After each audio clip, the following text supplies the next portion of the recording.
Uh, Hello everyone. Skitter here. As per usual, I'm going to skip over a lot of the normal stuff. I am not feeling great today. I had a bit of a tumble. I was out doing my normal thing, going through the books, and I got startled by one of the beasts and took a tumble off of one of the higher shelves. There's nothing broken or anything, but I bruised my back pretty badly, so I'm not feeling super up to much. I haven't been able to find any books today successfully. I've just been taking it easy. So, only thing I want to read today other than the London stockpiling for a special occasion is the Stevenson from the other day. So, give me a moment to get up. I'll get down there. Here we are. So, this is Olalla by Robert-Louis Stevenson. It's quite a short one, so it's probably not going to be super long, but honestly, I'm not sure I'm up for a super long one today, so we're just going to get on with it, push through. Might last an hour or so, so we'll see what we get on. Olalla. Now, said the doctor, my part is done, and I may say with some vanity, well done. It remains only to get you out of this cold and poisonous city, and to give you 2 months of pure air and an easy conscience. The last is your affair. The first I think I can help you. It falls indeed rather overly. But the other day the padre came in from the country, and as he and I are old friends, although of contrary professions, he applied to me in a matter of distressing among some of his parishioners. This for a family, but you're ignorant of Spain, and even the names of our grandees are hardly known to you. Suffice it then that they were once great people, and are now fallen to the brink of destitution. Nothing now belongs to them but the residencia and certain leagues of desert mountain, the great part of which not even a goat could support love. The house is a fine old place, and stands at a great height among the hills, and most salubriously. And I had no sooner heard my friend's tale than I remembered you. I told him I had a wounded officer, wounded in good cause, who were now able to make a change. And I proposed that his friend should take you for a lodger. Instantly the padre's face grew dark, as I had maliciously foreseen it would. Out of the question, he said. Then let them starve, said I, for I have no sympathy with tatterdemalion pride. Thereupon we sat separated, not very content with one another. Yesterday at my want, the padre returned and made a submission. The difficulty, he said, he had found upon inquiry to be less than he had feared. In other words, those proud people had put their pride in their pocket. I'll close with the offer, and subject to your approval, I have taken rooms here in the residencia. The air of these mountains will renew your blood, and the quiet in which you will there live is worth all the medicines in the world. Doctor, said I, you have been thorough throughout, my good angel, and your advice is a command. But tell me, if you please, something of the family with which I am to reside. I'm coming to that, replied my friend. And indeed there is a difficulty in the way. These beggars are, as I have said, of very high descent, and swollen with the most baseless vanity. They have lived some generations in a growing isolation, drawn away on either hand from the rich, who had now become too high for them, and from the poor, whom they still regard as too low. And even today, when poverty forces them to unfasten their door to a guest, they cannot do so without a most ungracious stipulation. You are to remain, they say, a stranger. They will give you attendance, but they refuse from the first idea the smallest intimacy. I will not deny that I was piqued, and perhaps the feeling strengthened my desire to go, for I was confident that I could break down the barrier if I desired. There is nothing offensive in such a stipulation, said I, and I even sympathise with the feelings that inspired it.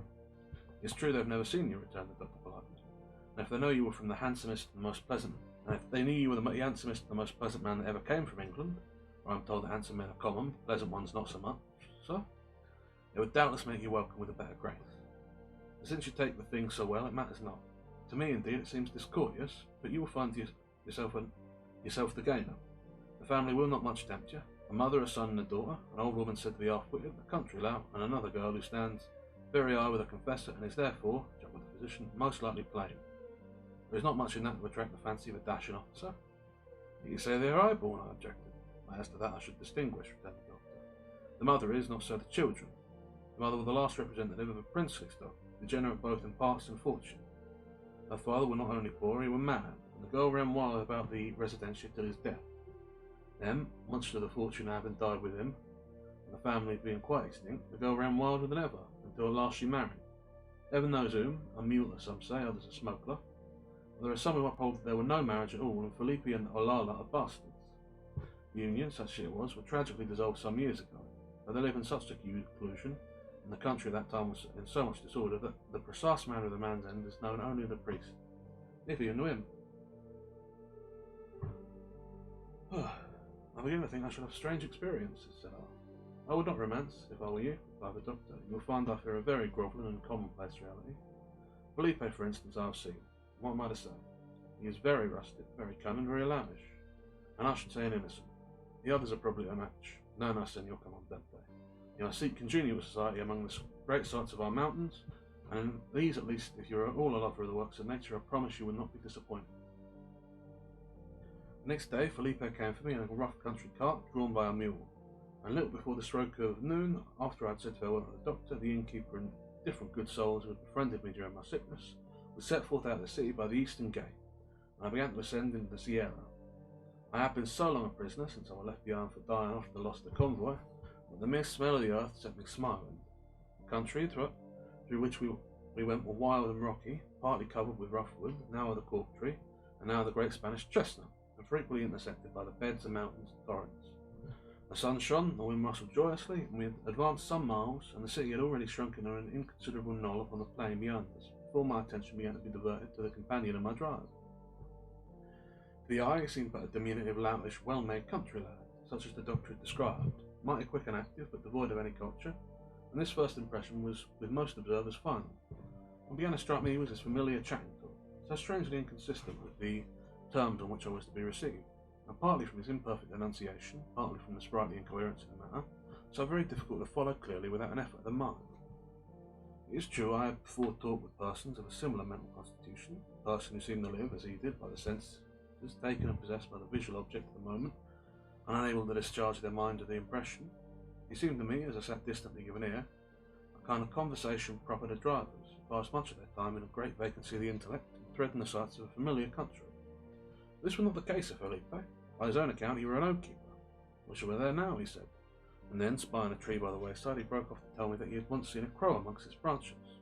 Crow, I replied, struck with the ineptitude of the remark, and thinking I had heard him perfectly. But by this time we were already filled with a new idea.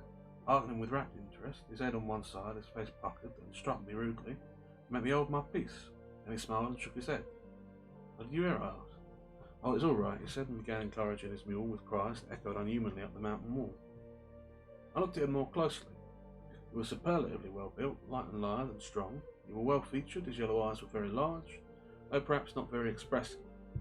Taken altogether, he was a pleasant looking lad, and I had no fault to find with him, beyond that he was of a dusky hue and inclined to wariness, two characteristics that I disliked.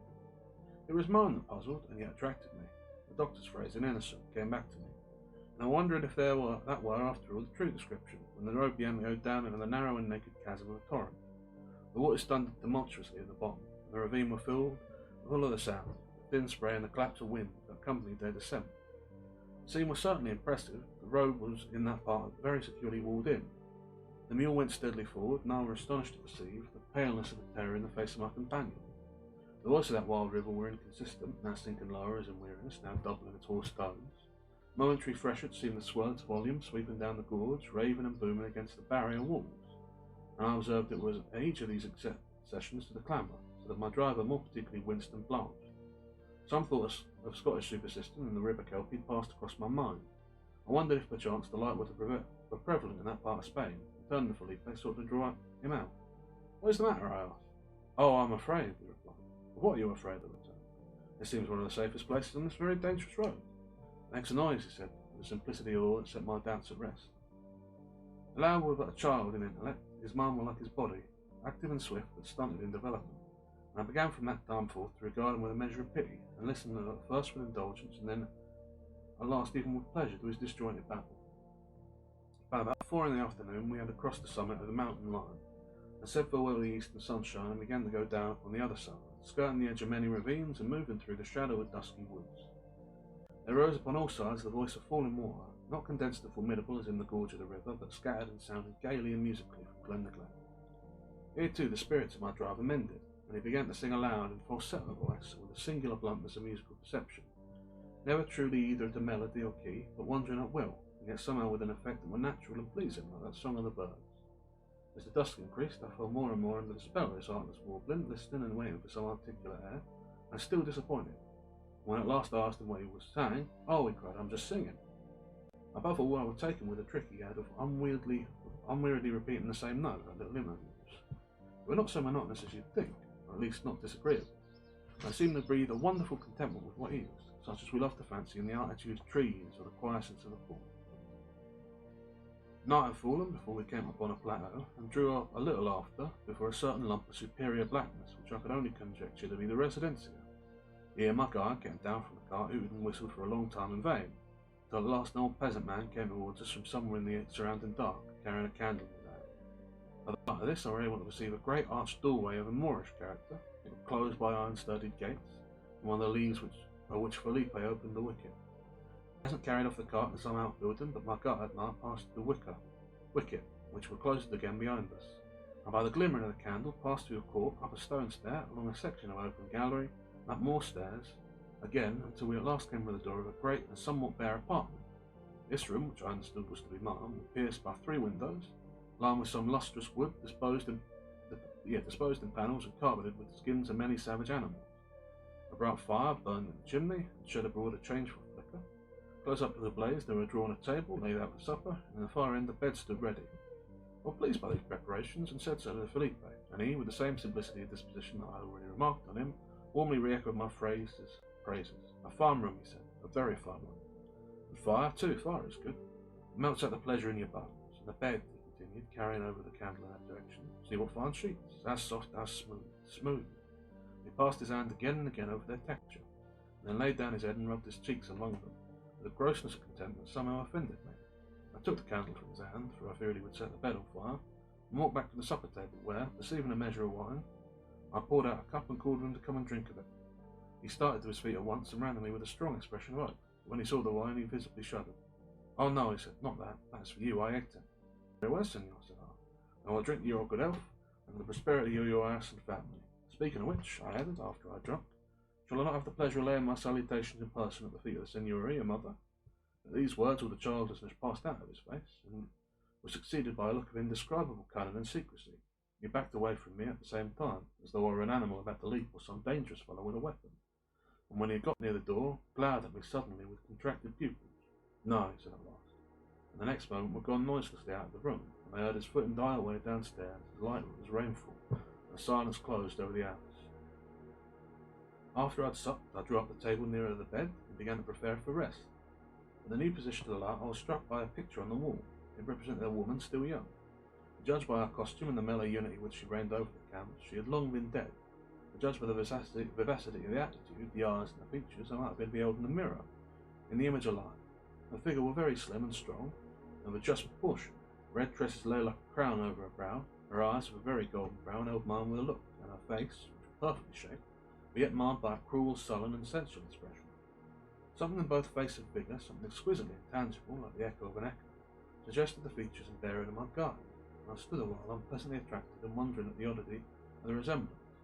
The common carnal stock of that race, which had been originally designed for such high dames as the one now looking on me from the canvas, had fallen to baser uses, wearing country clothes, sitting on the shaft, and holding the reins of a mule cart, bring some home a lodger. Perhaps a natural link subsisted, perhaps some scruple of the delicate flesh that were once clothed upon with the satin brocade of the dead lay now winded and now winced at the rude contact of Philippe's frieze. I'm probably rushing this too much. My back is keen. The first light of the morning shone full upon the portrait. As I awoke, my eyes continued to dwell upon it with glowing complacency. Its beauty crept about my heart insidiously, silenced my scruples one after another. While I knew that to love such a woman were to sign and seal one's own sentence to degeneration, I still knew that if she were alive I should love her. Day after day, the double knowledge of her wickedness and my weakness grew clearer. She came to be the heroine of many daydreams, which her eyes led on to, and sufficiently rewarded crimes. She cast a dark shadow on my fancy. When I were out in the free air of heaven, taking vigorous exercise and healthily renewing the current of my blood, it were often a glad thought to me that my enchantress was safe in the grave, her wand of beauty broken, her lips closed in silence, her fortress split, and yet I had half lingering tell that she might not be dead after all, but rearisen in the body of some descendant.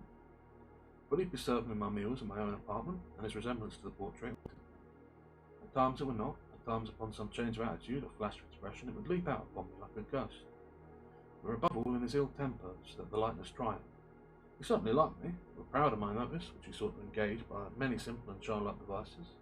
He loved to sit close before my fire, talking his broken talk or singing his odd endless wordless songs, and sometimes drawing his hand over my clothes with an affectionate manner of caressing that never failed to cause in me embarrassment at which I was ashamed.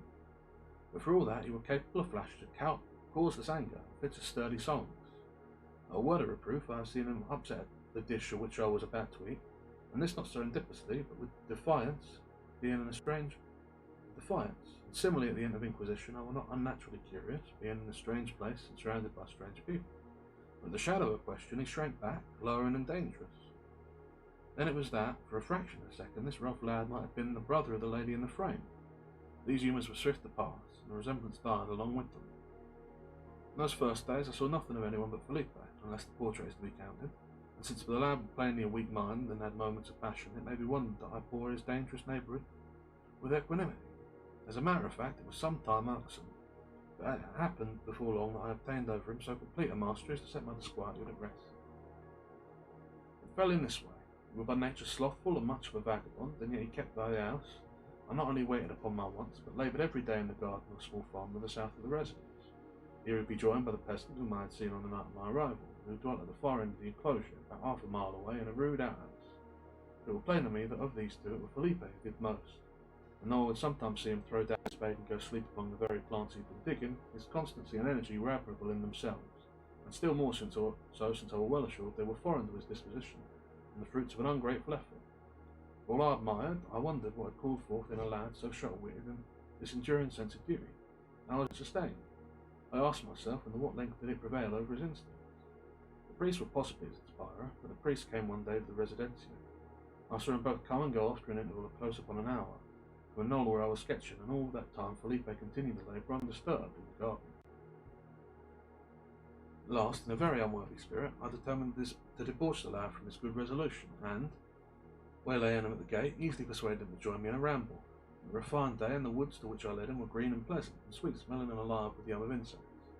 Here he discovered himself in fresh character, mounting up the heights of gaiety that abashed me, and displaying an energy and grace of movement that delighted the eye. He leaped, he ran around me in mere glee, he would stop and look and listen, and then seem to drink in the world like a cordial.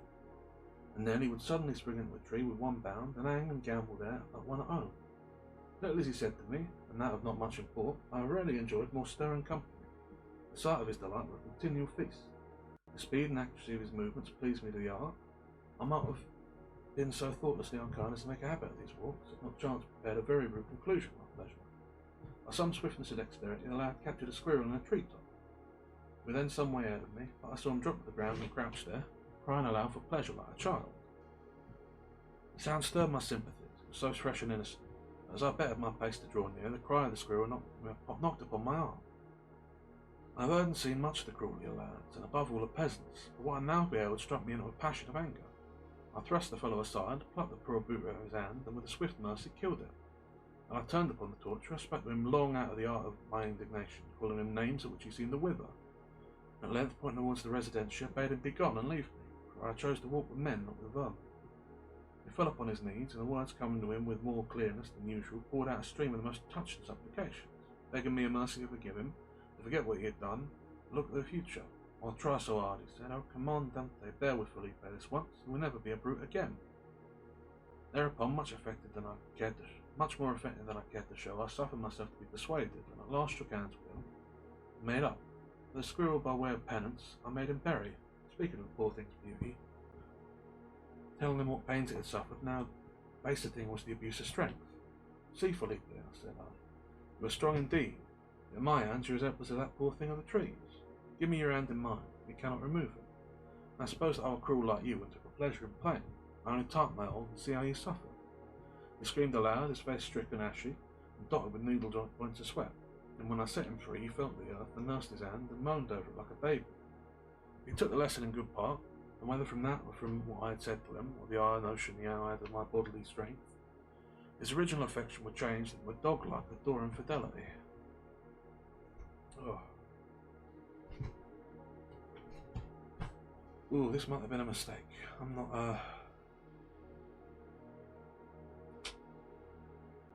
not feeling so well. As I thought I was. I think this text might be running a bit longer than I expected it to as well. I'll tell you what, we'll push on till I can't push on anymore. Ooh, I shifted there and that was not good for me. Okay, we'll push on till I can't push on anymore. But I might have to stop before we finish this one. It's been a bad couple of days, hasn't it, Lord? Right. I'm going to stop rushing this. I'm not going to get through it if I push. I'm just going to ruin it. Can I have a breath? Can I have a drink? Oh.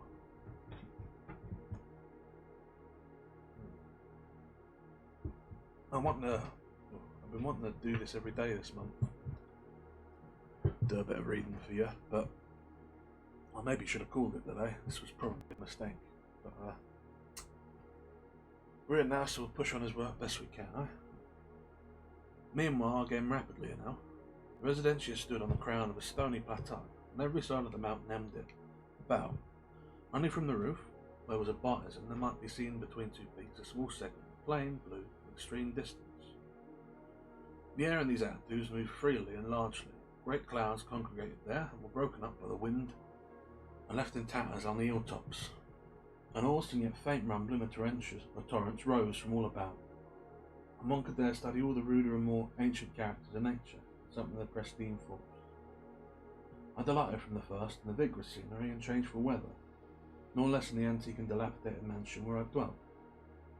This was a large oblong, flanked at 2 opposite corners by bastion-like projections, one of which commanded the door, while both were loophole for musketry. The lower story were, besides, naked of windows, so that the building, if garrisoned, could not be carried without artillery. It enclosed an open court planted with pomegranate trees. In this, a broad flight of marble stairs ascended to an open gallery, running all around and resting towards the court on slender pillars. Hence again, several enclosed stairs led to the uppermost stories of the house, which were thus broken up into distinct divisions. The windows, both within and without, were closely shuttered. Some of the stonework in the upper parts had fallen. The roof in one place had been wrecked in one of the flurries of wind which were common in these mountains, and the old house, in the strong beaten sunlight and standing out above a grove of stunted cork trees, thickly laden and discoloured with dust, looked like the sleeping palace of the legend. The court, in particular, seemed the very home of slumber. An horse cooing of doves ornamented about the eaves. The winds were excluded, but while they blew outside, the mountain air dust fell here as thick as rain, and veiled the red blooms of the pomegranates. Shuttered windows and the closed doors of numerous cellars, and the vacant arches of gallery enclosed it. And all day long the sun made broken profiles on the 4 sides, and paraded the shadow of the pillars on the gallery floor. At the ground level there were, however, a certain pillared recess, which bore the marks of human habitation. They were open in front upon the court, and were yet provided with a chimney, where a wood fire would always be prettily blazing, and the tile floor were littered with the skins of animals. It was in this place that I first saw my hostess. She had drawn one of the skins forward and sat in the sun, leaning against a pillar. It were a dress that struck me first of all, for it were rich and brightly coloured, and shone out in that dusty courtyard with something of the same relief as the flowers of the pomegranates. At a second look, it were as her beauty of person that took hold of me. As she sat back, watching me, I thought, though with invisible eyes, and wearing at the same time an expression of almost imbecile good humour, contentment, she showed a perfectness of feature, and a quiet nobility of attitude that were beyond a statue's. I took off my hat to her in passing, and her face puckered with suspicion as swiftly and lightly as a bull ruffles in the breeze, but she paid no heed to my courtesy. I went forth on my customary walk, a trifle daunted, her idol-like impassivity haunted me. When I returned, although she was still much in the same posture, I was half surprised to see that she had moved as far as the next pillar, following the sunshine. This time, however, she addressed me with some trivial salutation, civilly enough conceived, and uttered in the same deep-chested and yet indistinct and lisping tones that had already baffled the utmost niceness of my hearing from her son. I answered rather at a venture, for not only did I fail to take her meaning with precision, but the sudden disclosure of her eyes disturbed me. They were unusually large, the iris golden like Felipe's, but the pupil at the moment so distended they seemed almost black. And what affected me were not so much their size as, or perhaps its consequence, the singular insignificance of their regard. A look more blankly stupid I had never met.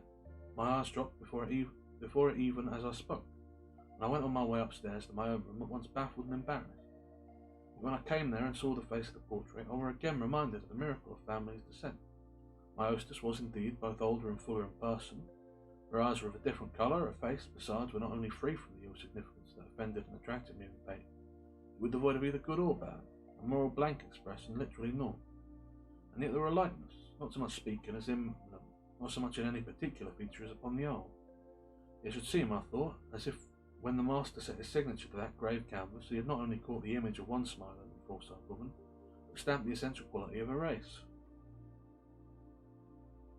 From that day forth, whenever I came or went, I was sure to find the Senora seated in the sun against the pillar, or stretched on a rug before the fire. Only at times she would shift her station at the top, round to the stone staircase, where she lay with the same nonchalance, right across my path. And all these days I never knew her to display the least spark of energy beyond what she expended in brushing and rebrushing a copious copper-coloured air, or in lisping out, in the rich and broken hoarseness of her voice, a customary idle salutations to myself. These, I think, were her two chief pleasures, beyond that of mere quiescence. She seemed always proud of her remarks, as though they had been witticisms, and indeed, though they were near empty enough, like conversation of merry respectable persons, and turned on a very narrow range of subject, they were never meaningless or incoherent. Nay, they had a certain beauty of their own, breathing, as they did, of their entire contentment. Now she would speak of the warmth, in which, like her son, she greatly delighted. Now of the flowers of the pomegranate trees, and now of the white doves and long-winged swallows that fanned the air of the court. Birds excited her. As they raked the eaves in their swift flight, or skimmed sidelong past her with a rush of wind, she would sometimes stir and sit a little up, as if to awaken from her doze of satisfaction. But for the rest of her day she sat luxuriously folded on herself and sunk in sloth and pleasure.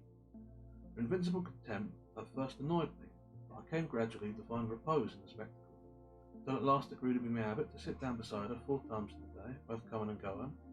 I talked with her sleepily. I scarce knew of what.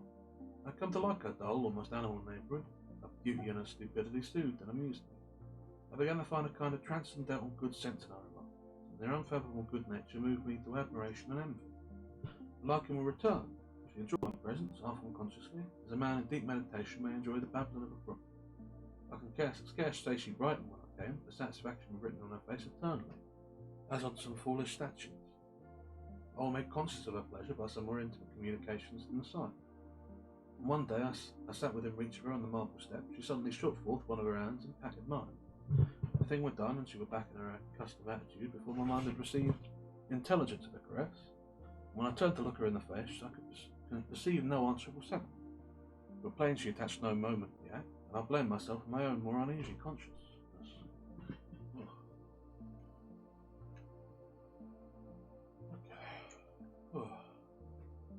The sight and,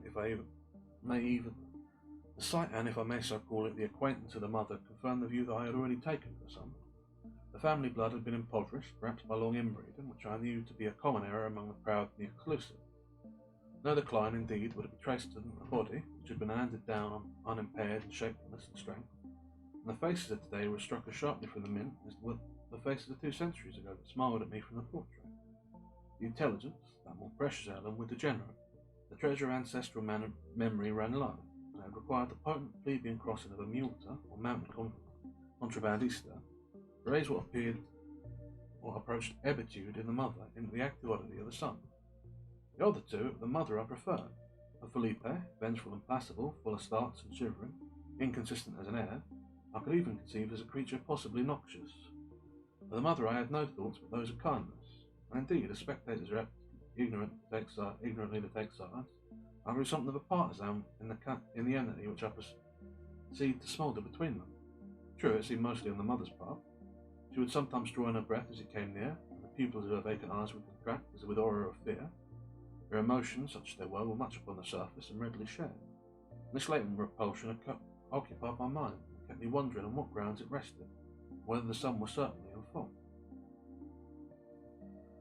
I had been about 10 days in the residencia when there sprang up an high and harsh wind, carrying clouds of dust. It came out of malarious lowlands, and over several snowy sierras. The nerves of those on whom it blew were strung and jangled. The eyes smarted with dust, their legs ached under the burden of their body. The touch of one hand upon another grew to be odious. The wind beside down the gullies of the hills and stormed about the house with a great hollow buzzing and whistling, wearisome to the ear, dismally depressing to the mind. It did not so much blow in gusts, with a steady sweep of a waterfall. there were no remission of discomfort while it blew. Higher up on the mountain, it was probably of a more variable strength, with accesses of fury, but there came down at times a far-off wailing, infinitely grievous to hear, and at times on one of the ice shelves of terraces there would start up and then disperse a tower of dust like the smoke of an explosion. I no sooner awoke in bed than I was conscious of the nervous tension and depression of the weather, and the effect grew stronger as the day proceeded. It were in vain that I resisted, in vain that I set forth upon my customary morning walk. The irrational, unchanging fury of the storm would soon beat down my strength and wreck my temper. When I returned to the residencia, flowering with dry heat and foul and gritty with dust. The court had a forlorn appearance now, and then Now and then a glimmer of sun fled over it. Now and then the wind swooped down upon the pomegranates and scattered the blossoms and set the window shutters clapping on the wall. In the recess, the signora were pacing to and fro with a flushed countenance and bright eyes. I thought, too, she was speaking to herself like one in anger. But when I addressed her with my customary salutation, she only replied by a sharp gesture and continued her walk. The weather had distempered even this impassive creature, and as I went on upstairs, I was the less ashamed of my own discomposure. All day the wind continued, and I sat in my room and made a feint of reading, or walked up and down, and listened to the riot overhead. Night fell, and I had not so much as a candle. I went out along for some society, and stole down to the court. We were now plunged in the blue of the first darkness. The recesses were readily lighted by the fire. The wood had been piled high and were crowned by a shock of flames, which the draught of the chimney brandished to and fro. In this strong and shaken brightness, the signora continued pacing from wall to wall with disconnected gestures, clapping her hands, stretching forth her arms, throwing back her head as in appeal to heaven. In these disordered movements, the beauty and grace of the woman showed more clearly. There were a light in her eye that struck me unpleasantly. When I had looked on a while in silence and seemingly unobserved, I turned tail as I had come, and groped my way back again to my own chamber. By the time Felipe brought me my supper and lights, my nerves were utterly gone, and had the lad been such as I was used to seeing him, I should have kept him, even by force if it been necessary to take off the edge from my distasteful solitude. On Felipe also the wind had exercised its influence. He had been feverish all day. Now that the night had come, he was falling into a low and tremulous humour that reacted on my own. The sight of his scarred face, his starts of pallor and sudden arcing, unstrung me, and when he dropped to broke a dish, I fairly leaped out of my seat. "I think we're mad today," said I, affecting a laugh. "It's the black wind," he replied dolefully. "You feel as if you must do something, you don't know what it is." I noticed the aptness of the description, but indeed Felipe had sometimes a strange felicity in rendering into words the sensations of the body. "And your mother too," said I. "She seems to feel this weather much. Do you not fear she may be unwell?" He stared at me a little and said, "No," almost defiantly. The next moment, carrying his hand to his brow, cried out lamentously on the wind and the noise that made his head go round like a mill-wheel. "Who can be well?" he cried, and indeed I could only echo his question, for I was disturbed enough myself. I went to bed early, wearied with day-long restlessness, but the poisonous nature of the wind and its ungodly and unintermittent uproar would not suffer me to sleep. I lay there and tossed, my nerves and senses on the stretch. At times I would doze, dream horribly, and wake again, and these snatches of oblivion confused me as to time. It must have been late that night when I was suddenly startled by an outbreak of pitiable and aching cries. I leapt from my bed, supposing I had dreamed, but the cries still continued to fill the house. Cries of pain, I thought, but certainly of rage also, and so savage and discordant they struck the earth. It was no illusion. Some living thing, some lunatic or wild animal, was being foully tortured. The thought of Felipe and the squirrel flashed in my mind, and I ran at the door. It had been locked from the outside, and I might shake it as I pleased. I was a fast prisoner. Still the cries continued. Now they dwindled down into a moaning that seemed to be articulate, and at these times I made sure they must be human. Again they would break forth and fill the house with ravens worthy of hell. I stood at the door and gave ear to them, till at last they died away. Long after that I still lingered and still continued to hear them, mingled with in fancy the storming of the wind. When at last I crept to my bed, it was with a deadly sickness and a blackness of horror on my heart. For a little wonder I slept no more. Why had I been locked in? What had passed? Who were the author of these indescribable and shocking cries? An human being? They were inconceivable. A beast? The cries were scarce quite bestial. What animal short of a lion or a tiger could thus shake the solid walls of the residence? And while I was thus turning over the elements of the mystery, it came into my mind that I had not yet set eyes upon the daughter of the house. What more probable than the daughter of the Signora and the sister of Felipe should be herself insane? What more likely than that these ignorant and half-witted people should seek to manage an afflicted kinswoman by violence? Here was a solution. and yet when I called to mind the cries, which I ne'er did without shudder and chill, it seemed altogether insufficient. Not even cruelty could wring such cries from madness. But one thing I was sure, I could not live in a house where such a thing were half conceivable, and not probe them out of our home, and, if necessary, interfere. The next day came, the wind had blown itself out, and there were nothing to remind me of the business of the night. Felipe came to my bedside with obvious cheerfulness, as I passed through the court. The Signora was sunning herself with her accustomed immobility, and when I issued from the great gateway I found the old face of nature austerely smiling, the heavens of a cold blue and sown with great cloud islands, and the mountainside mapped forth in the provinces of light and shadow. A short walk restored me to myself and renewed me with the resolve to plumb this mystery. And when from the vantage of my knoll I had seen Felipe pass forth to his labours in the garden, I returned at once to the residency to put my designs in practice. The Signora appeared, plunged into slumber. I stood a while and marked her. She did not stir, even if my design were indiscreet. I had little to fear from such a guardian, and turned away I mapped the gallery and began my exploration of the house. All morning from one door to another, and in spacious and faded chambers, some rudely shuttered, some receiving their full charge of daylight, all empty and unhomely. They were a rich house on which time had breathed its tarnish and dust and scattered disillusion. The spider swung there, the bloated tarantula scampered on the cornices, ants had their crowned always on the floors of all the audience. The big foul fly that lives on carrion is often the messenger of death had set its nest in the rotten woodpile and buzzed heavily about the room. Here and there a stool or two, a couch, a bed, or a great carved chair remained behind, like islets on the bare floor that testify a man's bygone habitation. And everywhere the walls were set with the portraits of the dead. I could judge by these decaying effigies in the house of what great and what an handsome race I was then wondering. Many of the men wore orders on their breasts, and had bought a noble offices. Women were all richly attired, the canvases most of them by famous hands, but were not so much these evidences of greatness that took hold of my mind, even contrasted as they were with the present depopulation and decay of that great house. They were rather the parable of family life that I read in this succession of fair faces and shapely bodies. Never before had I so realised the miracle of the continued race, the creation and recreation, or even in changing and handing down of fleshy elements. A child should be born of its mother, that it should grow and clothe itself, we know not how, with humanity, and put on inherited looks, and turn its head with the manner of one ascendant, and offer its hand with the gesture of another, are wonders dulled for us by repetition. In the singular unity of look, in the common features and common bearing of all these painted generations on the walls of the residencia, the miracle started out and looked at me in the face. An ancient mirror, fallen opportunely in my way, I stood and read my own features a long while, tracing out on either hand the filaments of descent and the bonds that knit me with my family. At last, in the course of these investigations, I opened the door of a chamber that bore the marks of habitation. There were large portions and faced to the north, where the mountains were most wildly figured. The embers of a fire smouldered and smoked upon the hearth, to which a chair had been drawn close. In the aspect of the chamber were ascetic to a degree of sternness. The chair were uncushioned, the floor and walls were naked, and beyond the books which lay here and there in some confusion, there were no instrument of either work or pleasure. The sight of books in the house of such a family exceedingly amazed me. I began with great hurry and in momentary fear of interruption to go from one to the other and hastily inspect their character. They were all sorts, devotional, historical, and scientific, mostly of a great age in the Latin tongue. Some I could see that bear the marks of constant study. Others had been torn across and tossed aside, as if in petulance or disapproval. Lastly, as I cruised about that empty chamber, I spied some papers written upon with pencil on a table near the window. An unthinking curiosity led me to take one up. It bore a copy of verses, very roughly meted into the original Spanish, and which I may render somewhat thus. Pleasure approached with pain and shame, brief with a wreath of lilies came. Pleasure showed the lovely sun, Jesu dear, how sweet it shone. Brief with a worn hand pointed on, Jesu dear to thee.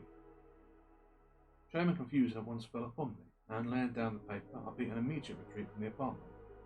Neither Felipe nor his mother could have read the books, nor written these rough but feeling verses. The plain I had stumbled with sacrilegious feet into the room of the daughter of the house. God knows my own aunt most sharply punished me for my indiscretion. The thought that I had thus secretly pushed my way into the confidence of girls so strangely situated, and the fear that she might somehow come to hear of it, oppressed me like guilt. I blamed myself bizarre for my suspicion of the night before.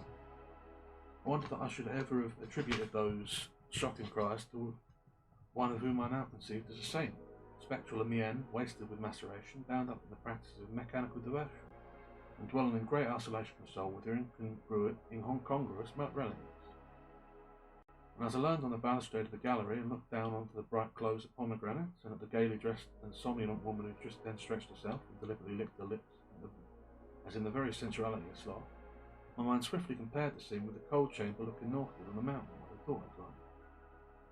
That same afternoon, as I sat on my knoll, I saw the padre enter the gates of the residencia.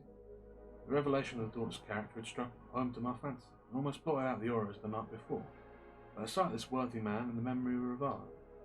I descended then from the knoll, and making a circuit among the woods, posted myself by the wayside to await his passage. As soon as he appeared, I stepped forth and introduced myself as the lodger of the residencia. He had a very strong, honest countenance, on which it were easy to read the mingled emotions with which he regarded me as a foreigner, an heretic, and yet one who had been wounded for the good cause. To the family of the residencia he spoke with reserve, and yet with respect. I mentioned that I had not yet seen the daughter, whereupon he remarked that it was as it should be, and looked at me a little askance. Lastly, I plucked at the courage to refer to the cries that had disturbed me in the night. He heard me out in silence, and then stopped and partly turned about, as though there might be beyond doubt that he would dismiss him. "You take tobacco powder," said he, offering his snuff-box, and then, when I had refused, "I'm an old man," he added, "and I may be allowed to remind you that you're a guest." "I have, then, your authority," I returned firmly enough, although I flushed at the implied reproof, "to let things take their course and not to interfere." He said yes, and with a somewhat uneasy salute, turned and left me where I was. He had done two things. He had set my conscience at rest, and he had awakened my delicacy. I made a great effort, once more dismissed the recollections of the night, and fell once more the brooding of my saintly poetess. At the same time, I could not quite forget that I had been locked in, and the night when Felipe brought me my supper, I attacked him warily on both points of interest. "I never see your sister," said I casually. "Oh no," said he. "She's a good girl," and by his mind instantly veered to something else. "Your sister is pious, I suppose?" I asked him. "Oh," he cried, joining his hands with extreme flow. "A saint it is. She that keeps me up." "You're very fortunate," I said. "For the most of us, I'm afraid, and myself among the number, are better at going down." "Senor," said Felipe earnestly, "I would not say that. You should not tempt your angel. If one goes down, where is he to stop?" "Oh, Felipe," said I had no guess you were a preacher, and I may say a good one. I suppose that is your sister's doing." He nodded at me with round eyes. "Well then," I continued, "she's doubtless reproved you for your sin of cruelty." 12 times, he cried. This was the phrase by which the odd preacher expressed a sense of frequency. "And I told you had done so. I remember that," he added proudly, "and you were pleased." "Then, Felipe," said I, "what were those cries that I heard last night? For surely they were the cries of some creature in suffering." "The wind," returned Felipe, looking at the fire. I took his hand in mine, at which, thinking it to be a caress, he smiled with a brightness of pleasure. He came near disarming my resolve. I had trodden a weakness down. "The wind," I repeated, and yet I think it was this hand, open up, had first locked me in. The lad shook visibly, but answered never a word. "Well," said I, "I'm a stranger and a guest. It's not my part either to meddle or to judge in your affairs. And these you should take your sister's counsel, which I cannot doubt to be excellent. But so far as concerns my own, I will be no man's prisoner, and I demand that key." Half an hour later, my door was suddenly thrown open, and the key tossed ringing onto the floor.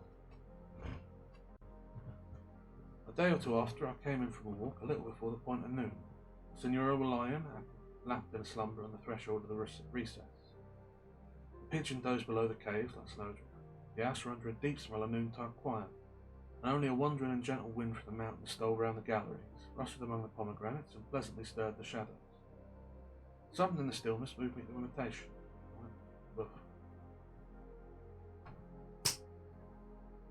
Oh, my back really is doing me badly. I think this is also probably a good pausing point if we're going to pause all the way through. I think we've established all of the facts of the case going on. Still the wrong person. I'll see if I can get through. Rustled among the pomegranates and presently stirred the shadows. Something in the stillness moved me to imitation, and I went very lightly across the court and up the marble staircase. My foot were on the topmost round when a door opened and I found myself face to face with Olalla. Surprise transfixed me. A loveliness struck my heart. She glowed in the deep shadow of the gallery, a gem of colour. Her eyes took hold upon mine and clung there, and bound us together like the joining of hands. And the moment we thus stood face to face, drinking each other in, was sacramental and the wedding a song. I know not how long it was before I woke out of a deep trance, and hastily bowing, passed on into the upper stair. She did not move, but followed me with her great thirsting eyes, and as I passed that sight, it seemed to me as if she paled and faded, In my own room, I opened the window and looking out, I could not think what change had come upon that austere through the mountains, that it should thus sing and shine on the lofty heaven. I had seen her, Olalla, and the stone crag answered, Olalla, and the dumb unfathomable Asia answered, Olalla. The pale scent of my dreams had vanished forever, and in her place I beheld this maiden on whom God had lavished the richest colours, the most exuberant energies alive, whom he had made active as a deer, slender as a reed, and whose great eyes he had lighted to torture the soul. The thrill of her young life, strong like a wild animal's, had entered into me. The force of soul that had looked out from her eyes and conquered mine mantled about my heart and sprang to my lips in singing. She passed through my veins, she will one with me. I will not say this enthusiasm declined, rather my soul let out its ecstasy in a strong castle, was there besieged by cold and sorrowful considerations. I could not doubt but that I loved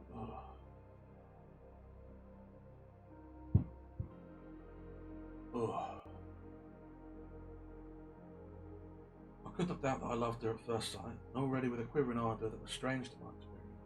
What then was to follow? She were a child of an afflicted house, the Signora's daughter, the sister of Felipe. She bore it even in her beauty. She had the lightness and swiftness of the one, swift as an arrow, light as dew. Like the other, she shone on the pale background of the world with a brilliancy of flowers. I could not call her by the name of a brother, that half-witted lad, or by the name of her mother, that immovable and lovely thing of flesh. The silly eyes and perpetual simper now recurred to my mind like something hateful. If I could not marry, what then? She were hopelessly unprotected. Her eyes, and that single and long glance which had been all our intercourse, had confessed a weakness equal to my own. In my heart I knew her for the student of the cold northern chamber, the writer of the sorrowful lion, and this were a knowledge to disarm a brute. To flee were more than I could find courage for, but I registered a vow of unsleeping circumspection. I turned from the window, my eyes alighted on the portrait. It had fallen dead like a candle after sunrise, it followed me with eyes of paint. I knew it to be like, and marvelled at the tenacity of type in that declining race. The likeness was swallowed up in a difference. I remembered how it had seemed to me a thing unapproachable in life, a creature rather of the painter's craft than of modesty of nature, and I marvelled at the thought and exulted in the image of Olalla. Beauty I had seen before, and not been charmed, and I had been often drawn to women who were not beautiful except to me. But in Olalla, all that I desired and not dared to imagine were united. I did not see her the next day, and my heart ached and my eyes longed for her, men longing for morning. The day after, when I returned about my usual hour, she once more in the gallery, and our looks once more met and embraced. I would have spoken, I would have drawn near to her, but strongly as she plucked at my heart, drawing me like a magnet, something yet more imperious withheld me, and I could only bow and pass by, and she, leaving my salutation unanswered, only followed me with her noble eyes. I had now her image by rote, and as I conned the traits in memory, it seemed as if I read her very heart. She was dressed with something of her mother's coquetry, another positive colour. Her robe, which I knew she must have made with her own hands, clung about her with a cunning grace. After the fashion of that country, beside her bodice stood open in the middle, in a long slit, and here, in spite of the poverty of the house, a gold coin, hanging by a ribbon, lay on her brown bosom. These were proofs, had any been needed, of her inborn delight in life and her own loveliness. On the other hand, in her eye that hung upon mine, I could read depth beyond depth of passion and sadness, lights of poetry and hope, blackness of despair, and thoughts that were above the earth. It were a lovely body, but the inmate, the soul, were more than worthy of that lodging. Should I leave this incomparable flower to wither unseen on these rough mountains? Should I despise the great gift offered me in the eloquent silence of her eyes? Here were a soul immured. Should I not burst its prison? All side considerations fell off me. Why should the child of Herod I swore I should make her mine? And that very evening I set myself with a mingled sense of treachery and disgrace to captivate the brother. Perhaps I read him with more favourable eye. Perhaps the thought of his sister always summed up the better qualities of that imperfect soul. He had never seemed to me so amiable, and his very likeness to Olalla, which annoyed yet softened me. A third day passed in vain, an empty desert of hours. I would not lose a chance, and loitered all afternoon in the court, where, to give myself a countenance, I spoke more than usual with the Signora. God knows it was with most tender and sincere interest that I now studied her, and even as for Felipe, now for the mother, I was conscious of a growing warmth and toleration. And yet I wondered. Even while I spoke with her, she would doze off in her little sleep, and presently awake again without embarrassment, and this composure staggered me. And again, as I marked her make infinitesimal changes in her posture, savouring and lingering on the bodily pleasure of the movement, I was driven to wonder at this depth of passive sensuality.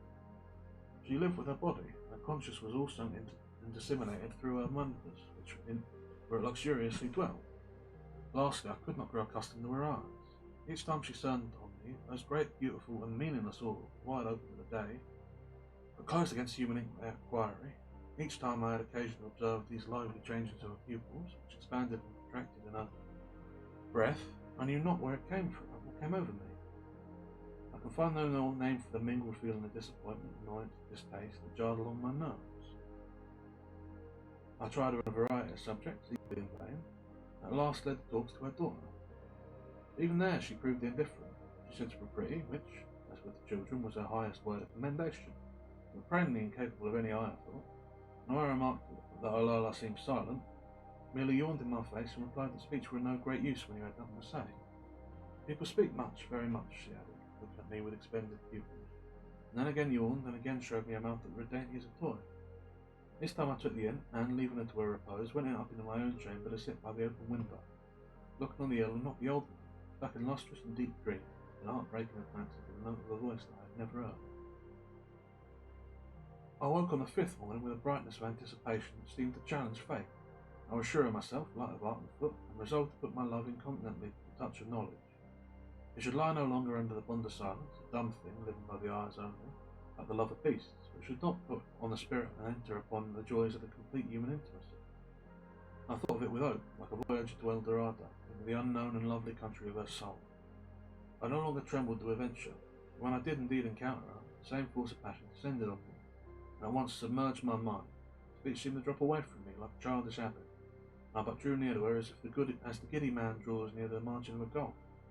She drew back from me a little as I came, but her eyes did not waver from mine, and these lured me forward. At last, when I was already within reach of her, I stopped.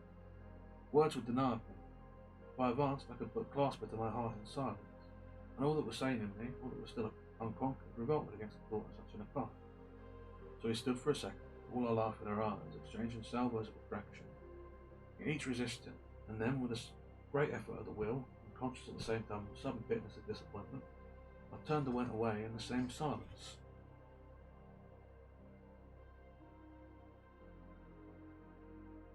Ooh, okay.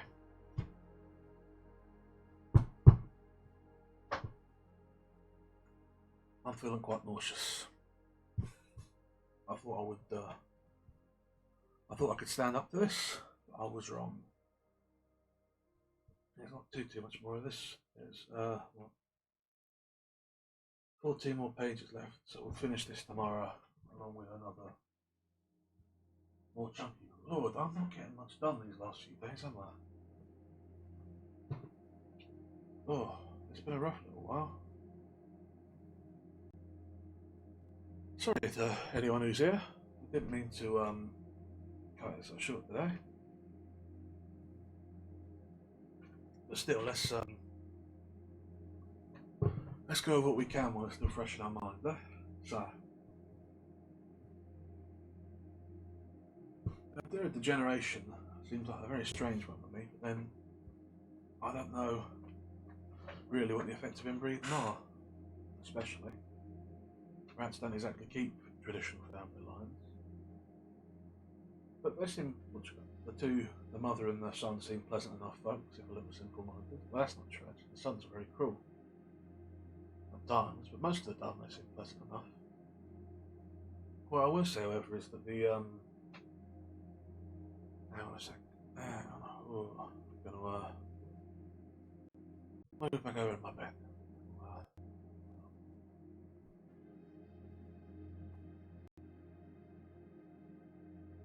What I will say is that the, infatuation this man has with the daughter strikes me as being potentially pretty one-sided. I don't know how much of it is, what's the word, legitimately reciprocated, and how much of it is just his own fancy. It strikes me that these are handsome people, and that he's enamoured by the look of her and the silence and the things he's implied about her. But there are equally many things he ignores about her, like the damaged books, the fact that she does not speak to him. The story is named after her, so I'm sure she's important, but I wonder how much of what he thinks of her is just imagined. And there's still the matter of the torture screams in the night. I suspect it'll all come to quite a poor end for him. That's all I can really think to say. Thank you again for coming around. Anyone who did or watching this, anyone who didn't come around, and I hope you are doing better than I am. I wish you a good rest of your day. Now, if you excuse me, I've got to. Ta-ra.